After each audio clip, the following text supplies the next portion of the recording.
भारत माता की, भारत माता की, इनकलाब, इनकलाब, वंदे वंदे। इतनी बड़ी संख्या में कोने कोने से आए हुए मेरे प्यारे बहनों, भाइयों, माताओं, बुजुर्गों, बच्चों, आप सब लोगों को मेरा नमस्कार, सबको मेरा प्रणाम। आज जब मैं यहां आ रहा था, किसी ने मुझसे पूछा, सर कहां जा रहे हो? मैंने कहा मध्य प्रदेश जा रहा हूं। कहते हैं वही जहां व्यापम घोटाला हुआ था।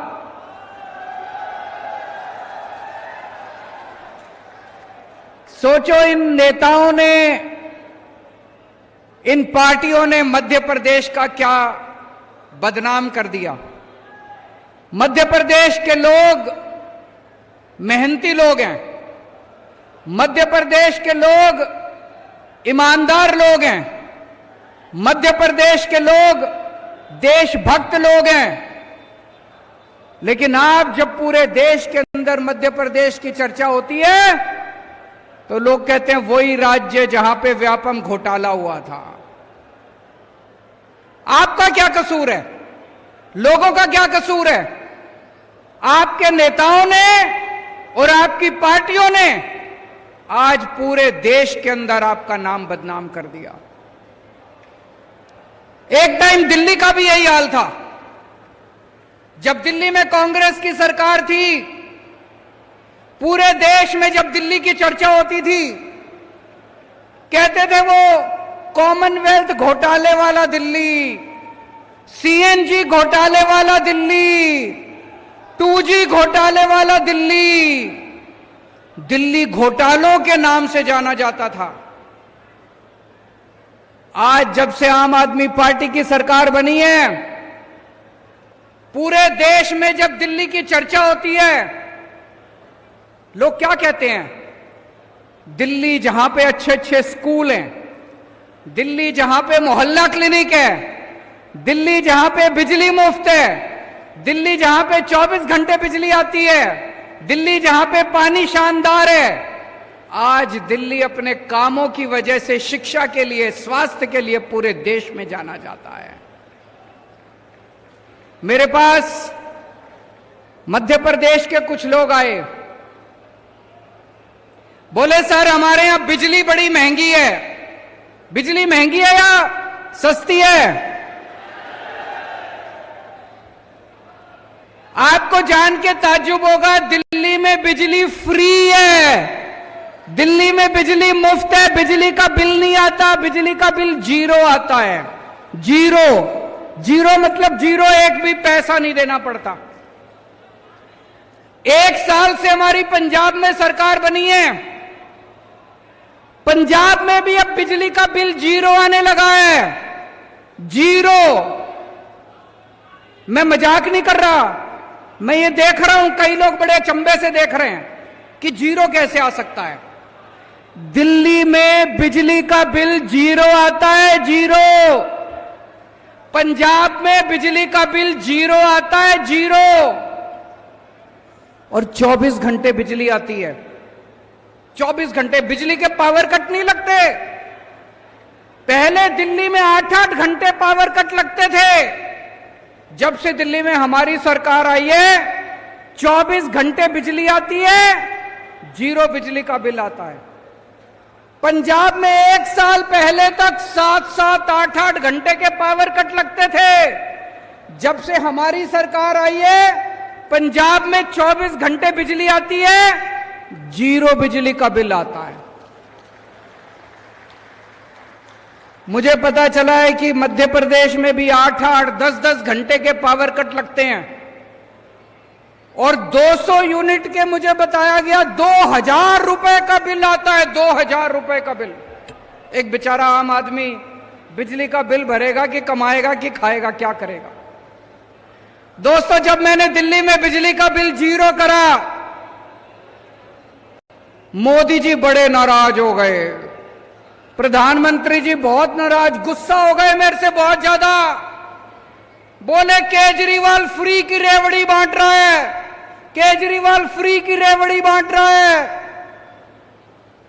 प्रधानमंत्री जी बहुत बड़े हैं, हम तो बहुत छोटे हैं। मैं प्रधानमंत्री जी को पूरी विनम्रता से कहना चाहता हूं, हां मोदी जी मैं फ्री की रेवड़ी बांट रहा हूं, आपको क्या तकलीफ है अगर मैं फ्री की रेवड़ी बांट रहा हूं तो? आपको फ्री की रेवड़ी चाहिए कि नहीं चाहिए? दिल्ली वालों को, हर दिल्ली वाले के हाथ में मैंने 7 फ्री की रेवड़ी रख दी, 7 फ्री की रेवड़ी हर एक दिल्ली वाले के हाथ में। पहली रेवड़ी, हर दिल्ली वाले की बिजली मुफ्त कर दी मैंने, 24 घंटे बिजली फ्री कर दी, 24 घंटे बिजली आती है, मुफ्त बिजली आती है। पहली फ्री की रेवड़ी। दूसरी फ्री की रेवड़ी, पूरे दिल्ली में शानदार स्कूल बना दिए, इतने अच्छे अच्छे स्कूल, इतने अच्छे अच्छे स्कूल बच्चों के पढ़ाई लिखाई के लिए। गरीबों के बच्चे, अमीरों के बच्चे एक साथ पढ़ते हैं। अब एक ही डेस्क पे जज का बेटा, आईएएस अफसर का बेटा और रिक्शे वाले का बेटा एक ही डेस्क पे बैठ के एक साथ पढ़ते हैं दिल्ली के अंदर।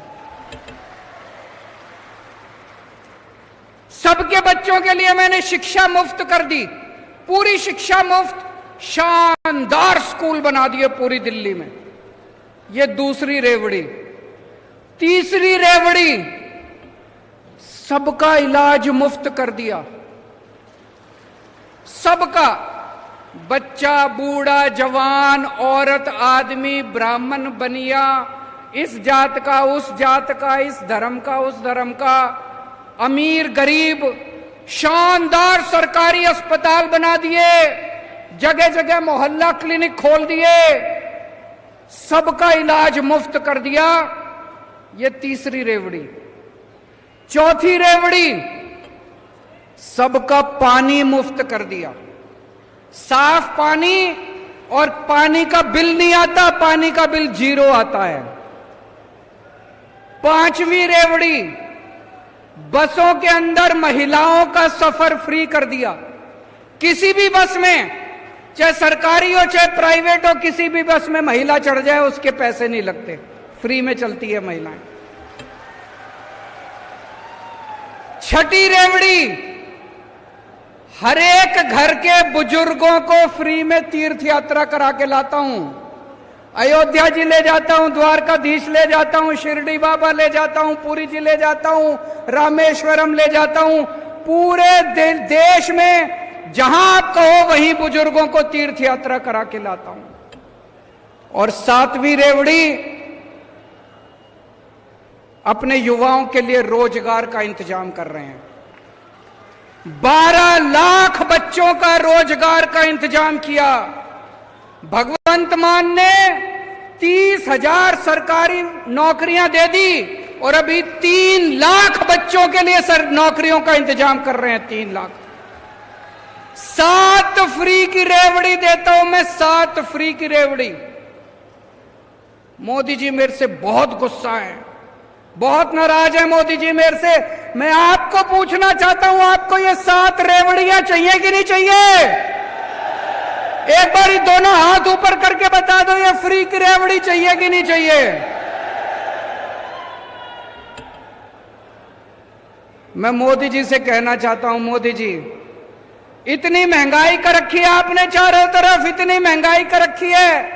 मैंने अगर हर इंसान की चेहरे पे थोड़ी सी मुस्कान ला दी तो बताओ मैंने क्या पाप कर दिया? इतनी महंगाई हो रही है चारों तरफ। मैंने एक आदमी से पूछा, बोला जी आजकल घर का खर्चा नहीं चलता, तनख्वाह बढ़ी नहीं, खर्चे रोज बढ़ रहे हैं, दूध महंगा हो गया, सब्जियां महंगी हो गई, आटा महंगा हो गया, चावल महंगे हो गए, हर चीज महंगी हो गई। मैंने उससे पूछा कैसे हो गई महंगाई? कहता जी अपने आप ही हो गई, भगवान ने कर दी। अरे भगवान महंगाई क्यों करेगा? भगवान की दुश्मनी है आपसे? कैसे हो गई महंगाई इतनी? पूरे देश में इतनी महंगाई कैसे हो गई? इतनी महंगाई हो गई क्योंकि उन्होंने लूट मचा रखी है, सरकारी खजाने की लूट मचा रखी है इन्होंने। मोदी जी अपने दोस्तों में खुलेआम पैसे लुटा रहे हैं। उनके एक दोस्त ने बैंक से 34,000 करोड़ रुपए का लोन लिया। बंबई का एक आदमी है, मोदी जी का दोस्त है, 34,000 करोड़ का लोन लिया। मोदी जी ने सारा लोन माफ कर दिया, सारा लोन माफ कर दिया। एक और आदमी गुजरात का, उसने 22,000 करोड़ रुपए का लोन लिया बैंक से, 22,000 करोड़। मोदी जी ने सारा लोन माफ कर दिया। अरे ऐसे खजाना लुटा रहे हैं, ऐसे खजाना लुटा रहे हैं, खुली लूट चल रही है। और पैसा कहां से आ रहा है? आपके ऊपर टैक्स लगा रहे हैं। दूध पे टैक्स लगा दिया, छाछ पे टैक्स लगा दिया, पनीर पे टैक्स लगा दिया, आटे पे टैक्स लगा दिया, चावल पे टैक्स लगा दिया, तेल पे टैक्स लगा दिया, हर चीज पे टैक्स लगा दिया। अंग्रेज, हम कहते हैं अंग्रेज हमारा खून चूसते थे, इतना खून तो अंग्रेजों ने भी नहीं चूसा। अंग्रेजों ने भी कभी आटे पे टैक्स नहीं लगाया था, अंग्रेजों ने कभी दूध पे टैक्स नहीं लगाया था, अंग्रेजों ने कभी चाय पे टैक्स नहीं लगाया था, अंग्रेजों ने कभी चावल पे, खाने पीने की चीजों पे टैक्स नहीं लगाया था। पिछले 75 साल में एक बार भी खाने पीने की चीज पे टैक्स नहीं लगा था। देश में पहली बार मोदी ने पहली बार टैक्स लगाया खाने पीने की चीज। और कितना टैक्स? पेट्रोल ले लो, पेट्रोल क्या भाव है यहां पे मध्य प्रदेश में? 108 रुपए, 108 रुपए पेट्रोल है आपके यहां। उसमें 57 रुपए पेट्रोल और बाकी सारा टैक्स। 57 रुपए का पेट्रोल, बाकी सारा टैक्स। सोचो कितना टैक्स ले रहे हैं ये, कितना टैक्स ले रहे हैं ये सारा टैक्स का पैसा, पूरे देश से टैक्स का पैसा लूट के 20,000 करोड़ इसको दे दिए, 30,000 करोड़ इसको दे दिए, 40,000 करोड़ बांट दिया, सारा पैसा लूट लिया, सारा पैसा। मैं आपसे पूछना चाहता हूं, जिस आदमी के 34,000 करोड़ रुपए माफ करे, उसके फ्री में माफ करे क्या? उसके फ्री में माफ करे क्या? आज की दुनिया में कोई भाई नहीं है, कोई दोस्त नहीं है, कोई मां नहीं है, कोई बाप नहीं है। 34,000 करोड़ रुपए मोदी जी ने अगर किसी के माफ करे तो फ्री में माफ करे क्या? कुछ तो लिया होगा। कितना लिया होगा? कितना लिया होगा? भाई साहब बता रहे 11 लाख करोड़ रुपए माफ कर दिए मोदी जी ने। 11 लाख करोड़ रुपए माफ कर दिए, लुटा दिए मोदी जी ने। कितना पैसा बनाया होगा भाई साहब, कितना पैसा बनाया होगा। बेईमानी करे मोदी जी और जेल में भेजे मनीष सिसोदिया को।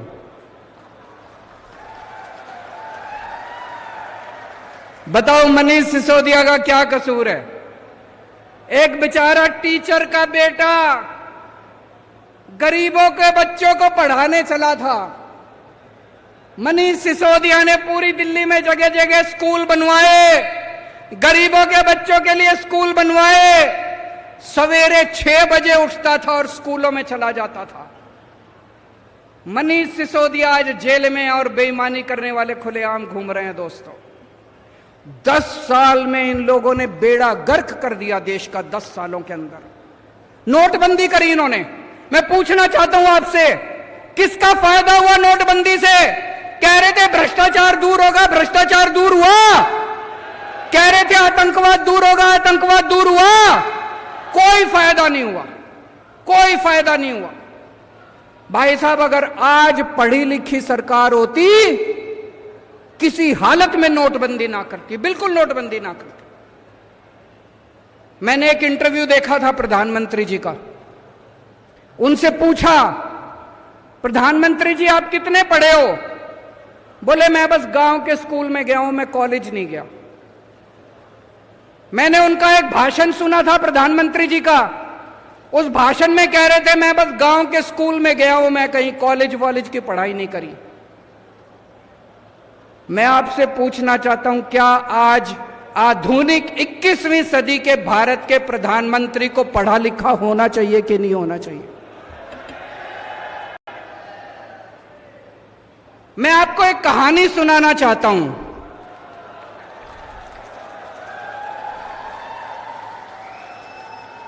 कहानी का नाम है चौथी पास राजा। यह कहानी ये दिखाती है कि अगर किसी देश का राजा अनपढ़ हो, अगर किसी देश का राजा भ्रष्ट हो, अगर किसी देश का राजा अहंकारी हो, तो एक महान देश भी कैसे डूब जाता है। यह कहानी ये दिखाती है। एक बहुत महान देश था, बहुत महान देश था।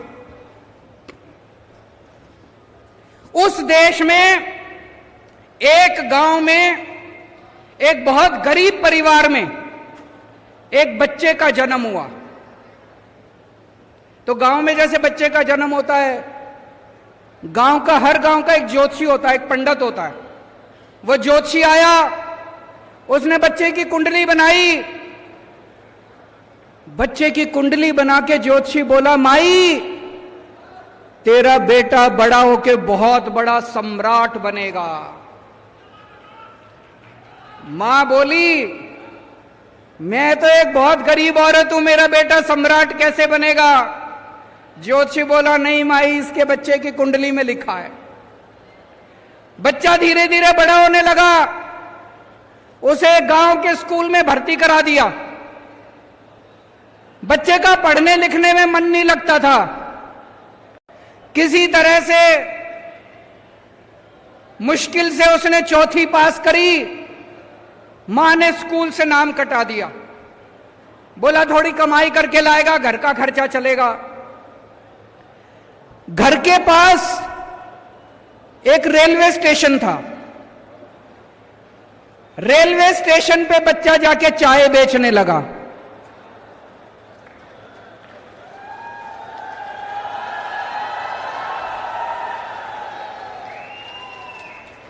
बच्चा भाषण बड़े अच्छे देता था, बचपन से ही भाषण बड़े अच्छे देता था। एक बार भाषण देना शुरू करता और जो बंद ही नहीं होता, गांव के लड़कों को इकट्ठा कर लेता और भाषण देना चालू करता। धीरे धीरे करके बच्चा बड़ा हुआ।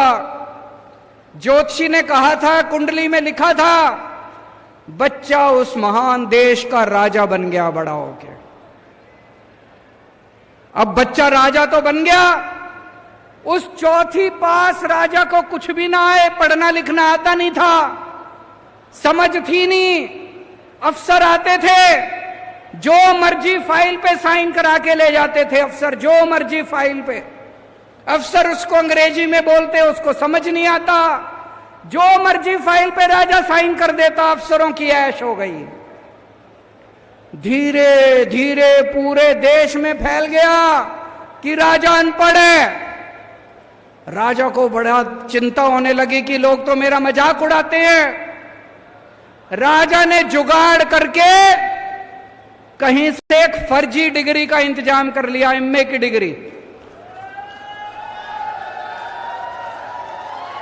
राजा बोला मैं एमए हूं।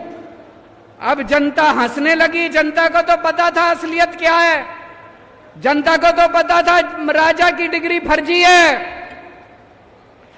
दोस्तों, धीरे धीरे लोग उसके पास आते और उसे बेवकूफ बना के जो मर्जी करके चले जाते। एक दिन कुछ लोग आए, बोले महाराज नोटबंदी कर दो, आप जैसा इतना बड़ा राजा ही नोटबंदी कर सकता है। नोटबंदी करने से भ्रष्टाचार दूर हो जाएगा, आतंकवाद दूर हो जाएगा। राजा को समझ तो थी नहीं, लोगों ने चढ़ा दिया, राजा भी चढ़ गया। राजा ने नोटबंदी कर दी और भाई साहब वो पूरे देश के अंदर लोग लाइनों में खड़े हो गए, बैंकों के आगे लंबी लंबी लाइनें लग गई, इतने लोग मारे गए और वो महान देश 20 साल पीछे चला गया। 20 साल पीछे चला गया महान देश, 20 साल पीछे। एक दिन उस राज्य के अंदर, उस देश के अंदर बहुत बड़ी महामारी आई। उस महामारी में कई लोग मारे गए। एक आदमी ने आके राजा को कहा, महाराज पूरे देश के लोगों को बोलो कि ताली और चम्मच बजाएंगे, ताली और चम्मच से। अब राजा को समझ तो थी नहीं, पढ़ा लिखा था नहीं, अनपढ़ था। पूरे देश से उसने ताली और चम्मच बजवा दिए। लोग मरते रहे, लोग बहुत ऑक्सीजन की कमी से लोग मरते रहे दोस्तों। धीरे धीरे उस राजा के दोस्तों ने लूटमार मचा दी। राजा ने किसी को 10,000 करोड़ दे दिए, किसी को 20,000 करोड़ दे दिए।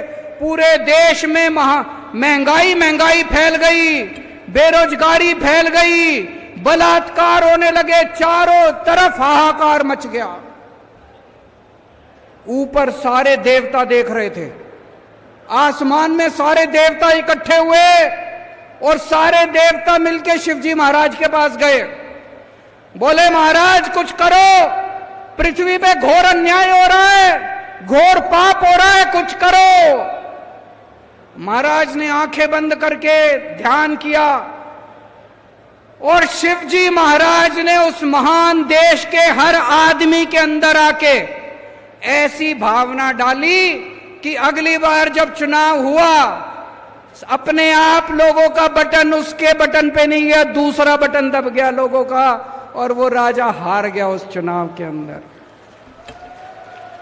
और मैंने सुना है कि आजकल वो राजा दोबारा उसी स्टेशन पे जाके चाय बेच रहा है।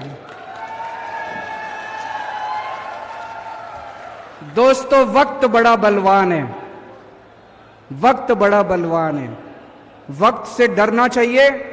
और अंत में मैं आप लोगों को यही कहना चाहता हूं, जैसे दिल्ली के लोगों ने बीजेपी और कांग्रेस को उखाड़ के फेंका, जैसे पंजाब के लोगों ने बीजेपी, कांग्रेस, अकाली दल को उखाड़ के फेंका, एक मौका आप लोग आम आदमी पार्टी को देके देखो। मैं आपको कहना चाहता हूं, आप इस मामा को भी भूल जाओगे और मामा के सारे इन चेले चपाटों को भी भूल जाओगे। भारत माता की बहुत बहुत धन्यवाद। अभी आपने जाना नहीं है क्योंकि राष्ट्रगान होगा। जहां जहां आपकी सीटें हैं वहां पर खड़े हो जाइए।